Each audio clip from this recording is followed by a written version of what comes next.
Hi, I'm Hal Roberts. This is Bridge City News. Here's some of the top stories we've been following. Even though calls from the international community are growing louder, Israeli Prime Minister Benjamin Netanyahu is shooting down calls for a two-state solution in Gaza. Our foreign affairs expert Lisa Daftari says the Houthi terrorist group has asked Iran for more missiles as attacks on merchant ships in the Red Sea continue. And MPs are in for a huge pay raise on April 1st. The federal director of the CTF has the details. Your nation, your province, your southern Alberta. From the heart of Lethbridge, it's Bridge City News with Hal Roberts. Thanks so much for joining us. Angry relatives of more than 100 Israeli hostages still being held in Gaza disrupted a parliamentary committee meeting today, yelling, "You won't sit here while they're dying there." Others have set up tents outside of Israeli Prime Minister Benjamin Netanyahu's home in Jerusalem. They say they will stay there until the Israeli government reaches a deal with Hamas to free more of the hostages. Hamas said it will free more captives only in exchange for an end to the war with Israel and the release of thousands of Palestinian prisoners. But you know, Israeli Prime Minister Benjamin Netanyahu has ruled that out. He has completely rejected calls for a ceasefire. אנחנו ממשיכים במלחמה בכל החזיתות ובכל הגזרות. אנחנו לא נותנים חסינות לאף מחבל, לא בעזה, לא בלבנון, לא בסוריה ולא בשום מקום. מי שמנסה לפגוע בנו, אנחנו פוגעים בו. אנחנו החזרנו עד היום 110 מהחטופים הביתה, אנחנו מחויבים להחזיר את כולם. זהו אחד מיעדי המלחמה, והלחץ הצבאי הוא תנאי הכרחי להשלמתו.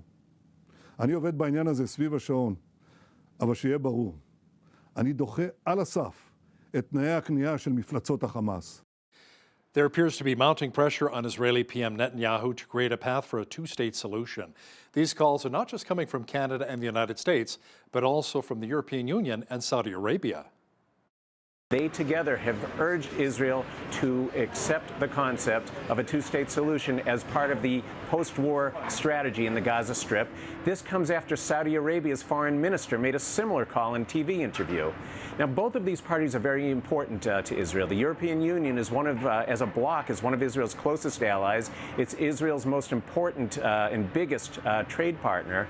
Saudi Arabia, meanwhile, has been offering the possibility of full normalization with Israel. That's something that has been high on Prime Minister Benjamin Netanyahu's wish list for several years now. The Saudis say there will be no normalization. They also say they will not contribute to the reconstruction of Gaza after the war unless Israel agrees to this concept, this pathway toward a two-state solution. Now, Netanyahu has been resisting these calls. Last week, it also came from Washington, from the United States, Israel's most important ally. Netanyahu has also been resisting calls from Washington as well on the two-state solution. This is something he has always opposed. He believes it goes against Israel's own security interests. It also would risk bringing his own governing coalition crumbling down, because that coalition is dominated by hardliners who oppose Palestinian independence. Attacks by the terrorist group the Houthis continue on merchant ships on the Red Sea. Our foreign affairs expert Lisa Daftari says the Houthi rebels have even been asking Iran for more missiles so that they may continue disrupting international trade. They're demanding that Israel stop its war with Hamas in Gaza. When they have been chest thumping and flexing their muscles, and there has not been a true way to deter them from the get-go, right? In terms of policy, in terms of the stance of the West, the White House not being able to stand in the way of Iran's regime, who is pulling the puppet strings. Of course, they're going to go back to their supplier and say, we need more. We're doing such a great job. We need you to give us more weapons to do what we're doing. And in terms of being, that intimidator in that region, they're doing a wonderful job, because we know the carrier ships are staying out of the way. It's affecting the global economy. It's affecting global import-export. And of course, that's exactly what Iran's regime wants to see. Our foreign affairs expert Lisa Daftari will also have an update from Gaza coming up later in our broadcast. Ottawa is taking steps to slow a rapid increase in temporary residents that has put a lot of pressure on our country's housing system. Immigration Minister Mark Miller says the government is cutting the number of new visas for international students by more than a third this year. Miller says even with the new cap, there still will be hundreds of thousands of new study permits. For 2024, the cap is expected to result in approximately 364,000 approved study permits, a decrease of 35% from 2023. In the spirit of fairness, we are also allocating the cap space by province based on population, such as that some provinces will see much more significant reductions. Ontario, which has a larger share of growth in international students, will see its allotment of new visas cut in half. Public Safety Minister Dominic LeBlanc says 3 days of cabinet meetings in Montreal will focus on issues Canadians are most concerned with, including housing and the rising cost of living. Industry Minister François-Philippe Champagne says he intends to make 2024 all about stabilizing grocery prices and attracting new international grocers here to Canada. There's a broader conversation around affordability. My colleagues may want to add something. We're going to spend some time tomorrow talking about the importance of the Canada-United States relationship. It's a presidential election year in the United States. That's a very important relationship in terms of the economy of our country, in terms of the security of our country. So we're going to continue to do the work that Canadians expect us to do. The best way to stabilize prices and to have more choice for consumers, to have lower prices eventually, is to have more competition. We know that, you have 5 grocers which have about 80% of market share in Canada. We're going to continue to put pressure on them. We're going to make sure that the code of conduct becomes a reality, the grocery code of conduct, and we're going to push like ever before on competition, because more choice, less consolidation, more choice for Canadians would stabilize prices. The Canadian Taxpayers Federation is sounding the alarm as members of Parliament are set to receive a pay raise of 4.2% on April the 1st.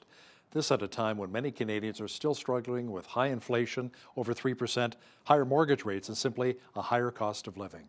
Franco Terrazzano is the federal director of the CTF, and he joins us now to talk about it from Ottawa. Franco, let's talk numbers. How much does an MP make right now, and how much will that person make after April the 1st?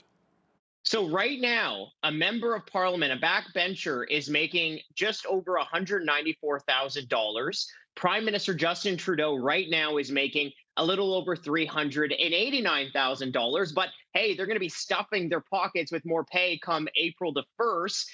The pay raise will be anywhere between $8,100 all the way up to an extra $16,200. So after April's pay raise, a backbench member of parliament will be taking in about $202,000. A minister will be taking in just shy of $300,000. And we estimate that after the April pay raise, Prime Minister Justin Trudeau will be taking in around $405,000.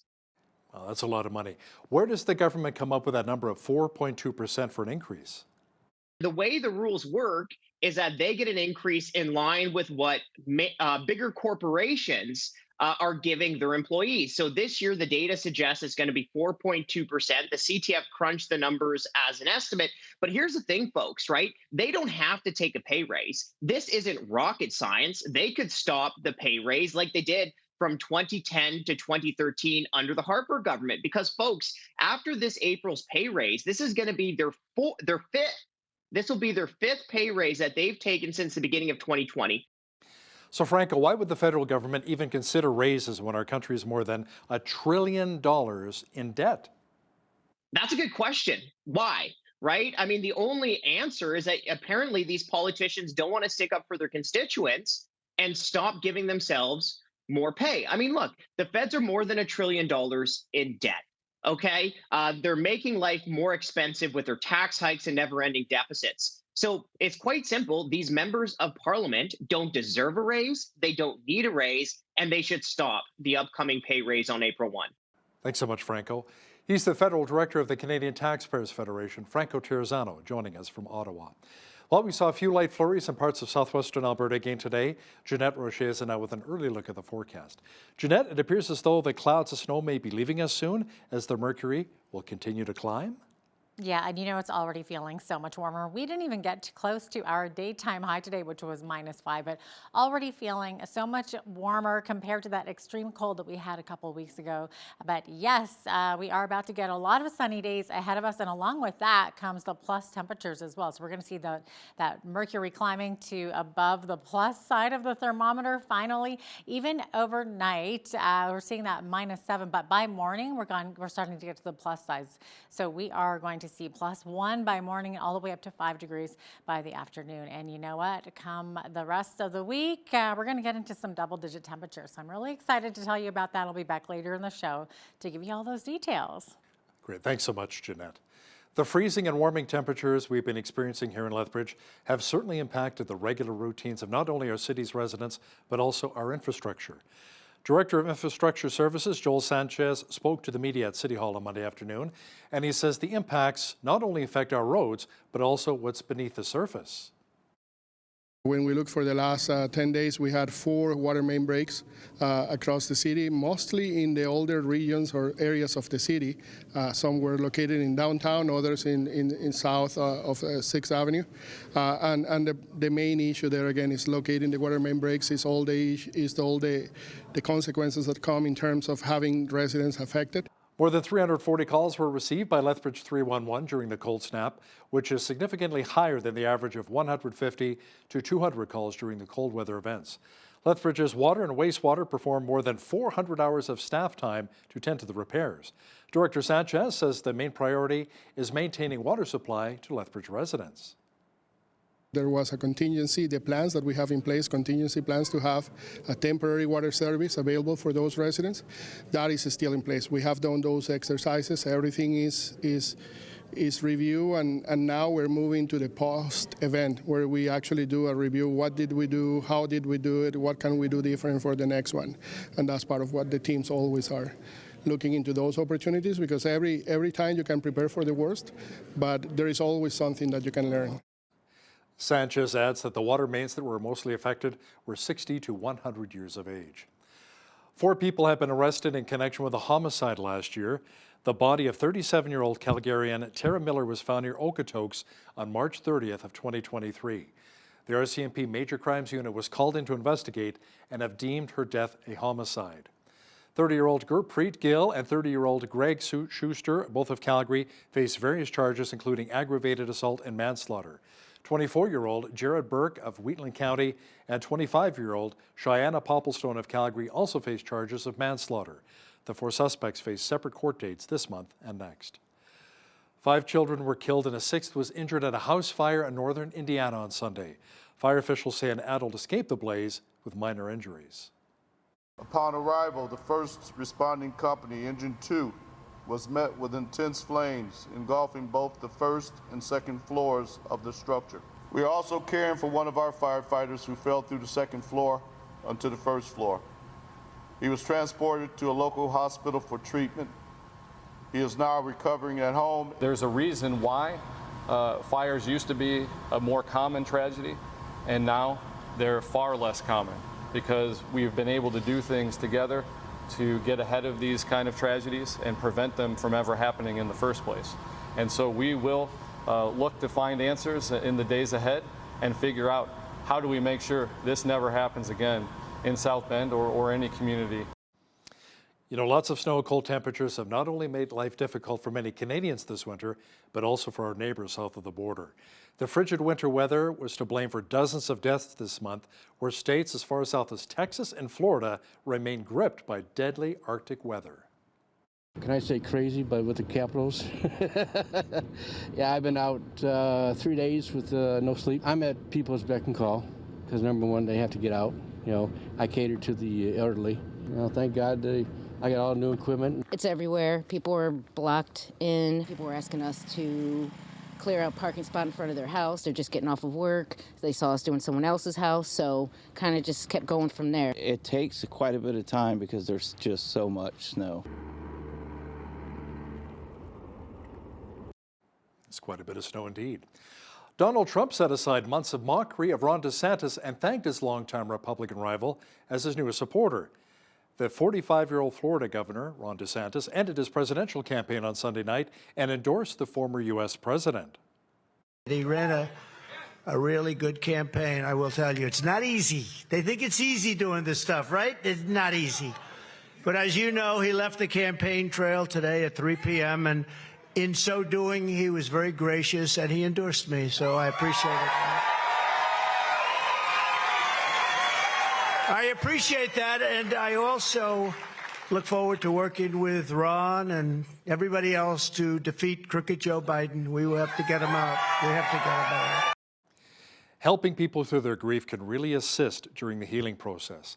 Now, that's according to Joanne Penner-Heron, co-leader of Grief Share at Evangelical Free Church here in Lethbridge. Penner-Heron says a good first step is to help people get out of the cycle of grief. In terms of getting unstuck, I think to help people move forward with a purpose, and Grief Share is very good for that. We can address issues that might be holding us back.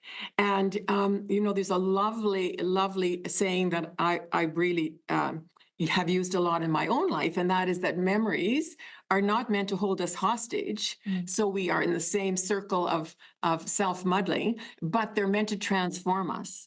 And so you move forward with purpose in this whole process of transformation. Make sure you catch the entire interview with some of the team of Grief Share at E Free Church and BCN's Jeanette Rocher coming up later in our broadcast. Well, we had an overcast day, but it was nice to see the mercury climbing up once again. Not a bad week is shaping up weather-wise. Full weather details are coming up.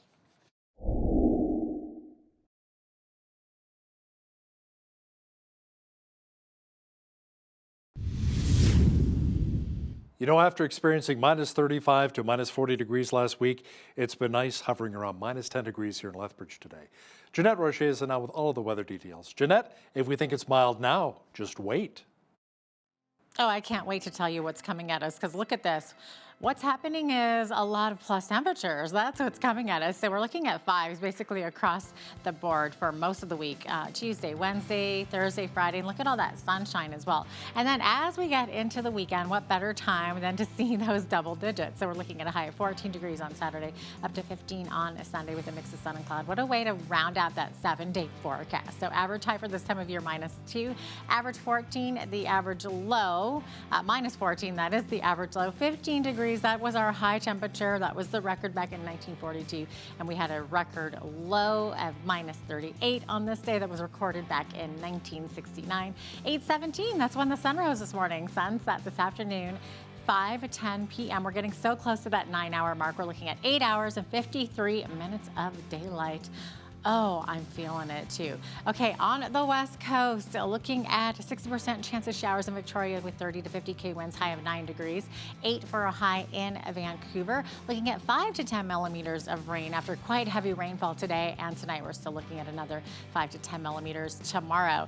Edmonton looking at a high of -6. That's more like it. Mix of sun and cloud there, and all the way to the pluses as well in Calgary with a high of 6 degrees.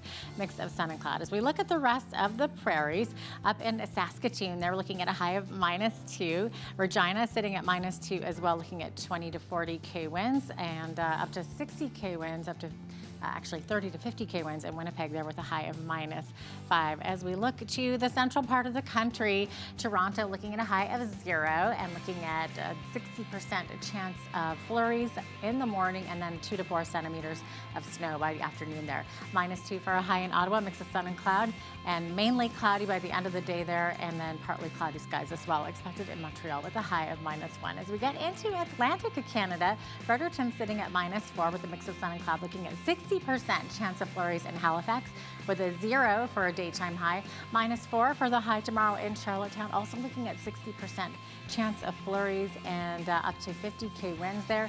St. John, high of -1, looking at 2 to 4 centimeters of snow and very windy conditions as well. Could see up to 70-kilometer wind gusts in the morning there. So there you have it. That is your forecast. The U.S. government has been asked to explain how a 1977 energy treaty with Canada would impact efforts to shut down the Line 5 cross-border pipeline. The Department of Justice is expected to provide a summary on February the 8th. That's when the Court of Appeal will hear oral arguments from Calgary-based Enbridge and the Bad River Band of Lake Superior, Chippewa. It will mark the Biden administration's first official foray into the dispute between Enbridge and the Indigenous Band of Wisconsin. Bad River wants the contested 19-kilometer stretch shut down right away, while the company says it needs more time. Federal corporations are now required to file beneficial ownership information with Corporations Canada. Officials say some of the information will be made available publicly. The change is part of Ottawa's move to improve corporate transparency. Now, under the rules, beneficial owners with significant control are those who own, control, or direct at least 25% of shares of a corporation individually or jointly with others. Businesses will need to start filing the information with Corporations Canada on the day they incorporate or within 30 days of amalgamation with another company. They must also file any change to their ownership information within 15 days. Even though we've seen quite a bit of snow lately, there's still a lot of drought on the prairies. Experts say that is raising the risk that farmers' valuable topsoil will be blowing in the wind. Federal mapping shows that 81% of agricultural land in Canada is either abnormally dry or in a state of drought this winter. When drought causes crops to fail, there may not be enough vegetation on the fields in the early spring to hold on the topsoil. Dry and windy conditions can lead to clouds of dust lifting off the fields and blowing onto roads, into ditches, or even onto a neighbor's property. Drought-plagued southern Alberta has seen an increase in wind-related erosion in recent years. Now, here's a look at today's markets. The TSX was up 17 points on the day to finish at 20,924. The Dow was up 138 points to 38,001. The S&P 500 was up 10 on the day to 4850, and the Nasdaq was up 49 points to 15,360. West Texas Intermediate Oil was up $1.78 to $75.19 US per barrel. Natural gas was down 8 cents to $2.44 US. Gold was up 2 cents on the day to $2,021.72 US an ounce, and silver was down 53 cents to $22.10 US an ounce. Feed wheat is at $8.70 per bushel, barley's at $6.35, canola's at $13.92, and corn is at $7.51 per bushel. Live cattle February contract was down 60 cents to $173.78.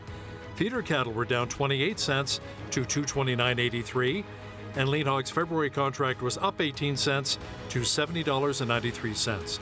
The Canadian dollar was even over the past 24 hours at 74.19 US.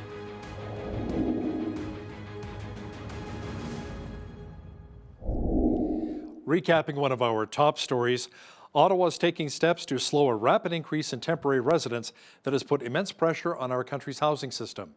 Immigration Minister Mark Miller says the government is cutting the number of new visas for international students by more than a third this year. Ontario, which has a larger share of growth in international students, will see its allotment of new visas cut in half. Houthi rebels continue to disrupt international trade as they continue to attack merchant ships on the Red Sea. Our foreign affairs expert, Lisa Daftari, will have details for us momentarily. Listen, when you see news happening in your community, be sure to drop us an email at info@bridgecitynews.ca. And if you missed any of our local stories, visit our website, bridgecitynews.ca.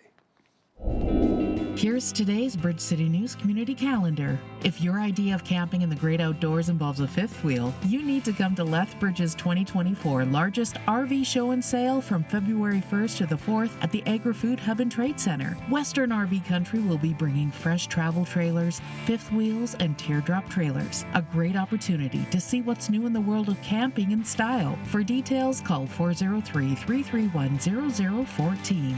Warm your hearts this season and come enjoy the Winter Light Festival at the Nikayuko Japanese Garden until February 24th. In the month of January, every Thursday to Saturday from 5 to 9 p.m., experience the illumination of over 170,000 lights decorating the beautifully shaped trees and gardens. Ticket prices and various packages are available online at nikayuko.com.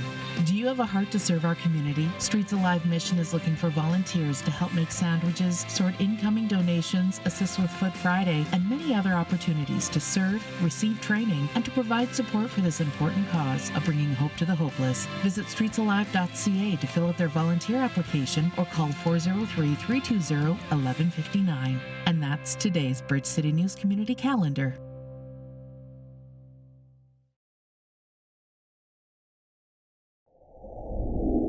It appears as though the Houthi rebels want more weapons from Iran to continue with their attacks in the Red Sea. Now, to chat about this in more detail is our foreign affairs expert, Lisa Daftario, joins us once again from Los Angeles. Lisa, according to U.S. intelligence officials, the Houthis are planning for even more attacks on commercial ships in the Red Sea? Yeah, but why not, right? When they have been chest thumping and flexing their muscles, and there has not been a true way to deter them from the get-go, right? In terms of policy, in terms of the stance of the West, White House not being able to stand in the way of Iran's regime, who is pulling the puppet strings. Of course, they're going to go back to their supplier and say, "We need more. We're doing such a great job. We need you to give us more weapons to do what we're doing." And in terms of being, that intimidator in that region, they're doing a wonderful job because we know the carrier ships are staying out of the way. It's affecting the global economy. It's affecting global import export. And of course, that's exactly what Iran's regime wants to see. They want to see that they are making a difference, that they're the ones who are being the disruptors on the global stage. And again, there has not been a true way to stop them. Now, U.S. Navy ships are trying to do their part in the Red Sea, protecting a lot of these merchant vessels, Lisa. There are reports that U.S. fighter jets have been destroying some of the Houthi missile launchers that were preparing to fire on some of the merchant ships. Yeah, and thank goodness that we do have that presence there. I will give that to the Biden administration. The fact that we do have that presence there, I think, basically de-escalated a lot more than what would have happened. For example, we didn't see Hezbollah's true involvement in the war against Israel, although they have been firing missiles into northern Israel since October 7th. We haven't seen them get involved in a more meaningful way that would have two very heated fronts for Israel to defend against. In the same way, we're seeing, an involvement by, proxies all over the region, but it's whack-a-mole for the United States to be able to control all these different provocations. And truly, the bottom line is that is Iran's regime really just sticking it to the United States over and over again. And if the United States tries to separate these two conflicts, meaning calling the war against Israel one thing and then seeing these provocations as one-offs by Iran's regime and their proxies, that is absolutely false. It's going to set us back in terms of really acknowledging that this is all coming because of our policy with regards to Iran's regime, because we removed vital sanctions, because we gave them billions of dollars, because we allowed their centrifuges to spin. This is why we are at where we're at. And until the White House decides that they actually want to do an about-face on their Iran policy, we're not going to see any changes, and we're going to continue to see these escalations, the provocations, and of course, the whack-a-mole that the White House has to play in terms of deterrence. A number of world leaders, including Justin Trudeau here in Canada, want to see a two-state solution, when it comes to Gaza, Israel, Palestine. Now, Benjamin Netanyahu, Israel's prime minister, says, fat chance, we're going to wipe out Hamas. There's not going to be a two-state solution. But from your contacts and your sources, what are you hearing right now? It is absolutely tone deaf to talk about a two-state solution right now. Many of those who are for a two-state solution, meaning in the future, in the long run, of course, these two people have to live side by side, and we hope that they can find a way to coexist. But October 7th ruined any chance right now of there being a two-state solution as the status quo stands. Meaning, when you have an existential threat 3 or 4 city blocks away from your borders, when you know that they do not in fact, that they just don't want to coexist. They want you off the map. They want every Jew dead, whether they live in Toronto or New York or LA or Israel. That is not a peaceful partner. That is not the starting point. And to talk about it now, when Israel is still involved in rooting out Hamas because their tunnels are 300 feet underground, because they are 400 miles long, it just shows you that this is not a neighbor that wants to live side by side. This is a neighbor that has used every resource it has to build an infrastructure of war and terrorism against its neighbor. And when they say from the river to the sea, that is not tongue in cheek. They actually want to wipe out Israel from the river to the sea, meaning genocide, meaning to get rid of them. And until we hear, when we see leadership from the Palestinians that actually wants to live side by side, when you see this rhetoric in this generation want to have peace with Israel, then you will see policies that reflect that change in their neighbor. We're just not seeing that. And again, for the United States to push that two-state solution now and to expect the Israelis. One other thing that I really want to point out here is that people talk about the left and right in Israel. Many of those who were taken hostage and most of those who were killed are actually on Israel's left, meaning they were for a two-state solution, meaning they were against Bibi Netanyahu, meaning they were for peace. But right now, when you go to Israel, the sentiment is very different. Of course, when there's an existential threat, when they're raping their daughters and killing their children and taking them hostage and truly brutalizing them in the most inhumane way we've ever seen, well, it's again, the wrong time to talk about the two-state solution and the wrong time to talk about living side by side. Where are we at when it comes to the release of more hostages, Lisa? Last report, there were still over 100 that were being held by the terrorist group Hamas. Right. And again, still being held 107 days. I think we're into the war right now. Again, it's crazy to think the world is calling for either a two-state solution, ceasefire, but we don't hear much about calling for the release of those hostages, innocent civilians who really have nothing to do with this discussion of two-state solution or peace or coexistence or living side by side. Those are citizens, a lot of women and children among them. We don't even know if they're alive or what condition they're in. I have interviewed the family of one of those, the eldest of the hostages, who is 85 years old, who has been without his medication and is still being held. So, I mean, what does this have to do with peace or policy or land when you're holding innocent civilians? And that is really what the UN, the United States, Canada, anyone who's involved in this conversation should be pushing for right now, is a release of those civilians first and foremost, and then we can have a conversation about whatever else. Now, here's another scary story.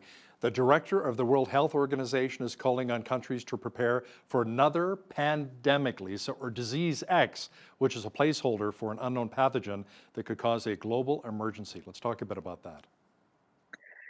Yeah, pretty depressing, right, Hal? Because we know as we climbed out of our pandemic, we realized what the World Health Organization, the CDC, were not being forthright about a lot of the intel, a lot of where this originated, if the masks actually work, if the vaccines actually work, what the side effects of the vaccines were. And anyone who questioned this, I'm not saying negated it, but questioned this, was silenced. And now they're asking the world to sign on to a treaty for X, meaning just a placeholder. Just a placeholder. What do we know about X? I mean, what do they know about X is really the question that we should be asking here. And side by side, this week, the Foreign Desk reported on a new strain, a new virus that has been tested on mice in China that absolutely kills. It has a 100% fatality rate. What's going on here? How did this begin? Where did this virus come from? Why are they testing it? Is the US funding these labs that are testing it? And again, what we should question the timing of all of this. Testing being done in China with 100% fatality rate side by side, the WHO preparing for a virus that is just called X, a placeholder virus. And they want the rest of us to just stand by and sign on to another pandemic that will shut down the world. Here's an idea. How about we shut down the labs? That'd probably be a better start. Great. I'm with you, Hal. I'll sign on to that. Lisa, 6 nuns have been kidnapped in Haiti as the island nation continues to suffer from uncontrollable gang violence right now. The Catholic bishop of Port-au-Prince said the nuns were taken from the diocese on Friday while traveling on a bus. So much gang violence there. We know the U.S. has issued travel warnings, has pulled a lot of its vital staff there as well because of the gang violence, has not been able to control it. We know many world powers have decided to send help over there to try to control that gang violence. And now we see the victims of all of this, 6 innocent nuns that were traveling on a bus. And we pray for their quick release. I don't know what the gangs would want from 6 nuns other than to send a clear message that they are in power and they will wreak havoc on the most innocent elements of society, and in this case, these nuns. A group of Jewish students in Washington, D.C. have filed a federal civil rights lawsuit against American University for not doing very much after the school was vandalized with swastikas and pro-Nazi propaganda. Yes, it looks like this is the new way forward. A lot of groups, committees, and individuals taking matters into their own hands to bring lawsuits against universities that are not protecting Jewish students. Now, Jews are not protected under the DEI, the discrimination kind of umbrella, because they're not a protected class. They're actually seen as the instigators, or it's crazy that we are punishing victims here. In the United States, the Jews make up 2.4% of the population, but they make up more than 60% of hate crimes right now, and that number is probably much more heightened on college campuses, where students are going to faculty and administration and reporting these cases, but are being turned away or ignored, or these files are falling on the wayside, where disproportionately when other groups are going and complaining about them, something is done. And we all saw this with the suits that were brought, or I should say the testimonies of the Ivy Leagues, UPenn, Harvard, et cetera, where certain individuals were removed from campus because they were not able to acknowledge the problem of anti-Semitism. But has the problem been fixed? Has the system been fixed, where there is no acknowledgement of hate crimes against Jews and anti-Semitism? So perhaps the pulling of funding by Jewish donors, perhaps the students protesting in ways that they can bring litigation, because we know that the other students happen to be louder on campus. These pro-Hamas protests continue on every single day. Jewish students are hiding in libraries and in dormitories because of this pressure, this violence, et cetera. So hopefully these cases will shine a light on the prevalence, and will fix the issues across the board. Convicted killers in Washington state may soon be able to vote. Now, there's a bill before the House by Democrat Tara Simmons, who wants to restore the rights of felons.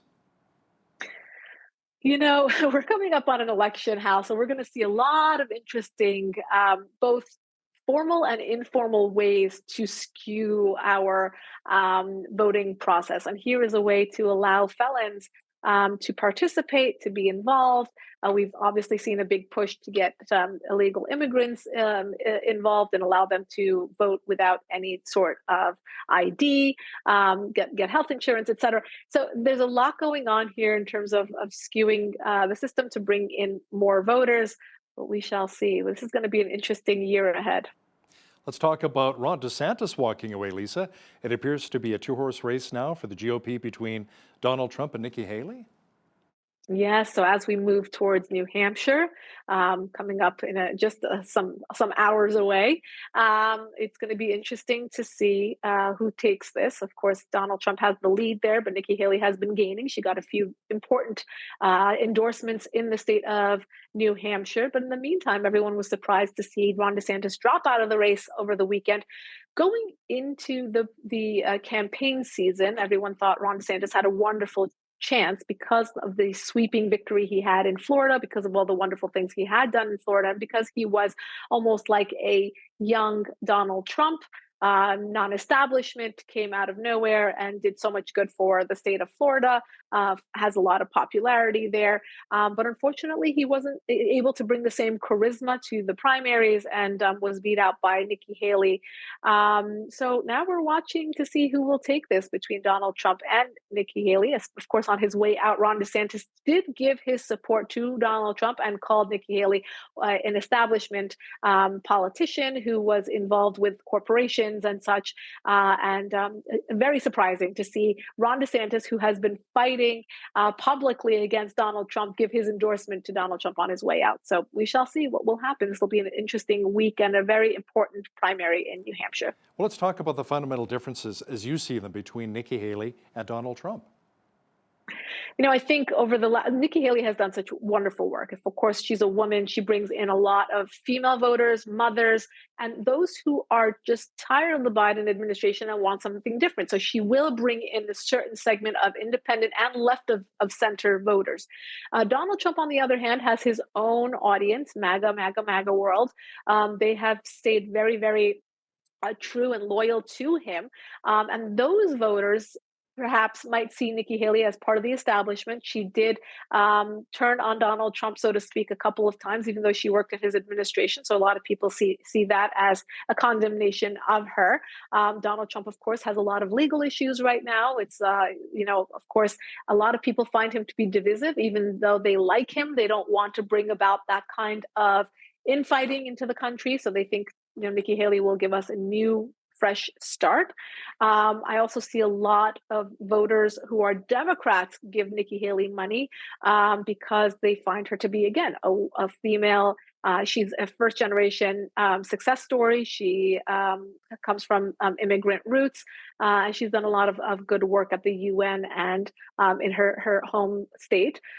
So we shall see. I think both of them have a lot of pros and cons going, and who knows? The rumors floating say that he might just pick her to be VP and they can run on the same ticket. Let's see if she will allow it or if he will even offer it. So we shall see. Yeah, let's see how it plays out, definitely. Political reporter and foreign affairs expert Lisa Daftari, thanks so much for joining us once again from Los Angeles. My pleasure.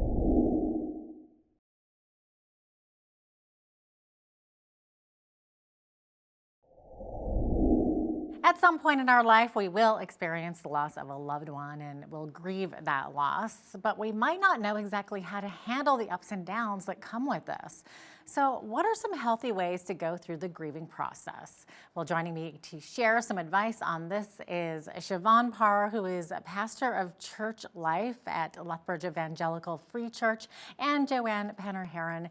Together they lead the Grief Share Loss and Support Group. Ladies, welcome to Bridge City News. Great to have you on this morning. Thank you. Thanks for having us. Absolutely. Thank Okay, you. so first off, can you maybe give us a snapshot of what your Grief Share Support Group is about and what people would experience if they dropped into one of your gatherings? Sure. So Grief Share is a group faith-based program, and it's offered to anyone who is grieving the loss of a loved one through death. It is a 13-week program with 13 sessions.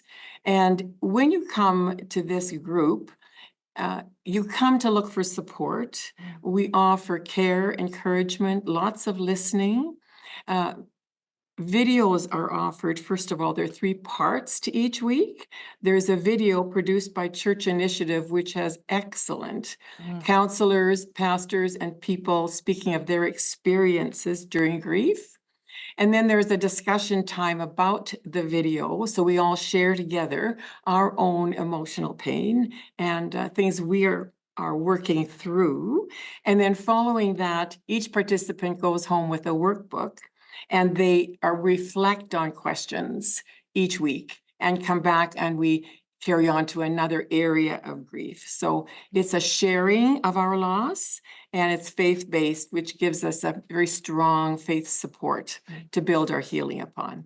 Right, 13 weeks. Okay, that's a long Yes. process there. All right. It is fairly. Okay. How often do you have these sessions, I guess? Well, we have them as needed, I would like to suggest. So there are other churches in town who run the Grief Share program as well, and we try not to overlap and offer them at the same time. So we are in conversation with them, and if you're offering it one semester, then we won't. So it's a little unpredictable to just say actual times and schedules. But if you go on the website, the griefshare.org website, you can see what's offered in Lethbridge each semester, and people can go wherever they like. Okay, so if any of This you is our were- first one for this year. Oh, okay. No, good to know. And of course, the year just started, so that makes sense. Yes. So if any of our viewers would like to participate in a Grief Share Support Group, how and when can they do that? So you're mentioning the website is a great place to Yeah. start. The website is the is the key as well, because it's offered not just in our church or in Lethbridge, but in churches across the country as well. So wherever you might be, you go to griefshare.org and you can type in your location there and it will come up with a listing of all of the closest Grief Share groups that are available to you that you might be able to get connected with. Ours is starting January 22nd at 1 p.m. and we're looking forward to that. You can also access information on our own church website as well. So efreelethbridge.ca and get details there. Okay, no, that's great to know. Do you offer remotely? I mean, 1 p.m. is a little bit, it can be a hard time to get there. Are these 1-hour sessions? You may have mentioned already. They're 2-hour sessions, at least because there's time for the video and the discussion and joining together as well. There are some options to do groups online. Our current version of that is to do it completely in person. But it's something that we might be looking at in the future as well, just as times change. But Okay. the community and fellowship is very important part of it as well. So Yeah. we're leaning into the That- in person. That really makes sense in building those connections 100%. So now I've heard that grief has several stages that we tend to go through. So can you maybe share those with us? There's 5 common stages of grief. It's from the Kubler-Ross. Her book came out in the 60s on death and dying. Psychology, yes. And it's really set the stage for the different phases. Originally, it was thought that it was maybe a linear progression, is that you go through each one individually, but we understand it more of it's like in waves. Grief comes in waves. So the standard 5 that we're looking at is denial, anger, bargaining, depression, and acceptance. But there could be times, you've come to the point of acceptance, but then anger creeps up as well. So it's a process where different things can pop up at different times as well. But those are the traditional ones that we'll be dealing with and understanding and working through as well. And of course, they do say that people grieve in different ways, and some people are more emotional, some like to be kind of left alone, others maybe need to be around people, right? So I mean, there's no a scenario where everyone goes through this the same way, right? No, it's very unpredictable and very unique and individual.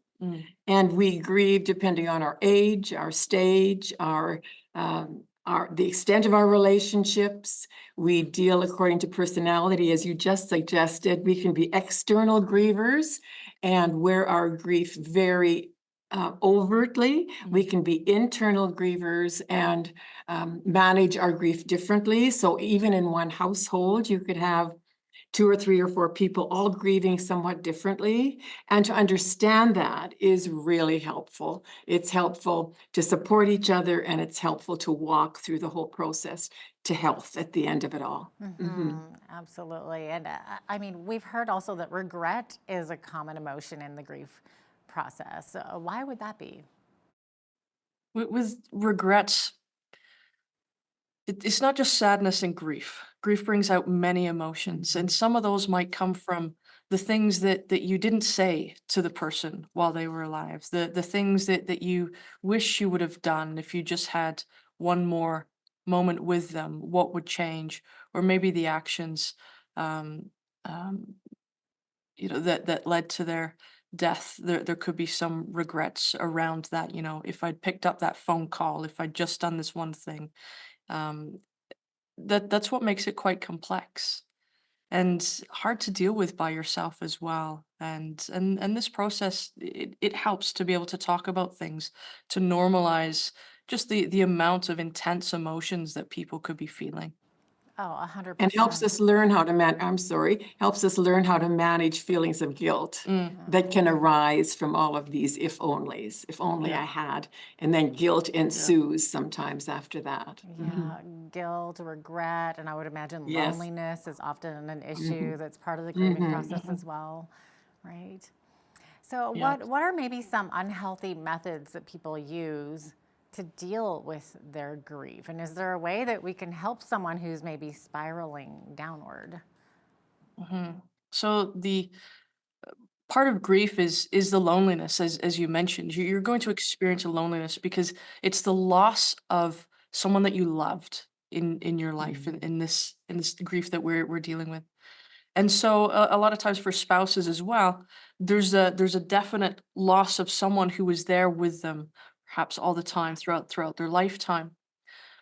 When it changes to so the loneliness is going to be normal, but then when it becomes unhealthy, we see extreme isolation, cutting yourself off from others and those other connections as well.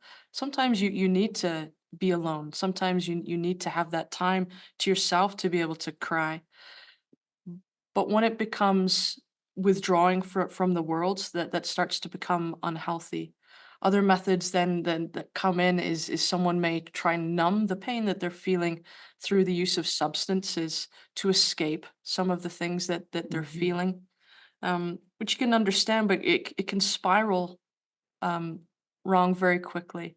So in those circumstances, we ask that people reach out for help, and if they're not able to reach out themselves, that the friends and family are able to come alongside them and to just spend time with them, to encourage them to get the help, to increase the connections that they have with others, so that the unhealthy methods aren't the primary methods that people turn to.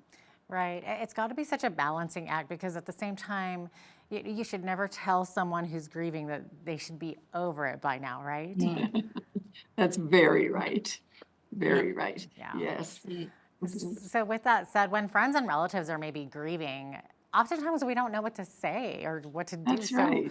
So what are some do's and don'ts of how to, kind of talk to somebody who is going through this? Well, probably the most important thing we can do is to just think before we speak, and listen a lot. A touch, a hug, if that's appropriate and accepted, is really welcome, to let them know we are here, that we are empathetic, but to listen before we speak. And sometimes the only so a very neutral but caring thing to say is, I'm just so sorry for your loss, and I have no words. I loved your partner. I loved your person, or I didn't know them very well, but I've heard such good things. I am so sorry.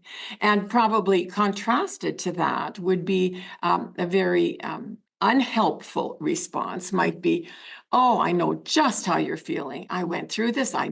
And while that may have threads of truth, we do not know how somebody else is feeling. So to impose and suggest that we do is not helpful, because nobody really understands our particular pain. And so it's something that that it takes some thought.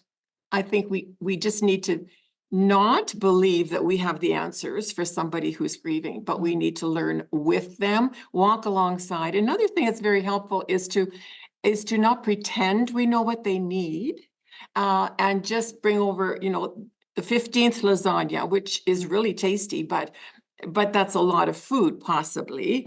And just say, I'll call you next week and check in and see what you need then. And there are varieties of ways. How would you like me to come and vacuum your home on Friday? Would that be helpful? And instead of presuming that we know what people need. So it's a very empathetic response and a listening response more than anything. Let them talk about their loved one. They need to. They need to talk a lot about their loved one, and we need to listen. That's really. So those are some helpful things. Really good advice there. Thank you for that. Now, what advice might you have for people who don't seem to be able to move on with the new normal in their life, and they seem kind of stuck in constant grief? And there's no real timeline, right? Everybody's different. That's right. Yeah. It's different for each person. It really is. It's different for each person, and what a new normal may look like, to go back to discover what that might be. What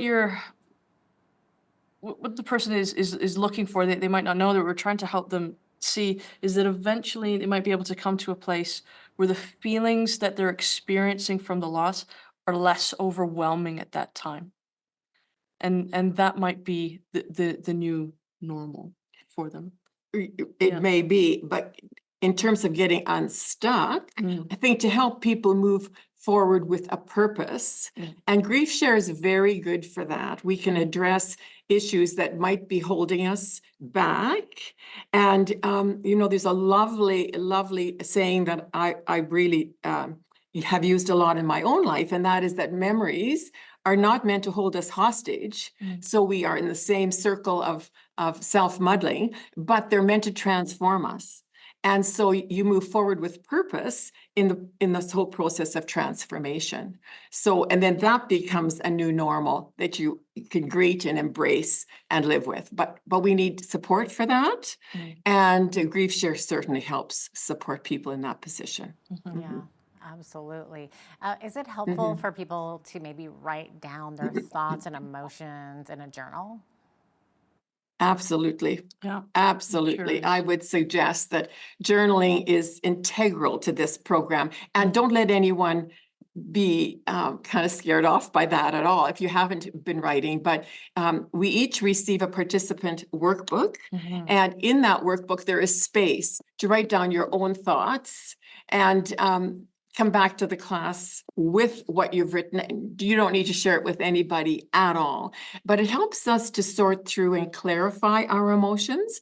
And if we can clarify with a writing process, that can be the most healing thing, and we never really recognize our pain and the circle of chaos till we see it on paper. And we can move through then. It gives us ideas for how to move through that. So journaling is really a key thing, wouldn't you say? I love it. It gives a way to get all of the emotions out. You don't have to stop your thoughts or regulate. You just put it all onto the page, everything that you're thinking, that you're feeling, that you're going through, and it helps to be able to express that in your own way that you can hold privately as well. You don't need to share that, but it's important that it does come out. Yeah, exactly. I would imagine it's very therapeutic. Yes. Yeah. Yeah. Okay. Very. Excellent. Well, it looks like we're about out of time here, but I really appreciate you ladies for joining me today and talking about this Thank really you. hard Thank you. subject. Yeah. It is, but it's also, we can hold joy and sorrow in two hands, and we can experience alternately as we move through this journey, less sorrow and more joy, and some days more sorrow and less joy. But if we understand the process of how to allow ourselves to embrace a new way of living and a new normal, then we come through whole on the other side. Absolutely. Well, Pastor Siobhan and Joanne, thanks so much for joining me You're today. very welcome. You're very Thank you. welcome. Pastor Siobhan Parr and Joanne Panner-Heron lead the Grief Share Loss and Support Group at Lethbridge Evangelical Free Church. So great to have them on today. I'm Jeanette Roche on behalf of all of us here at Bridge City News. Thanks so much for watching.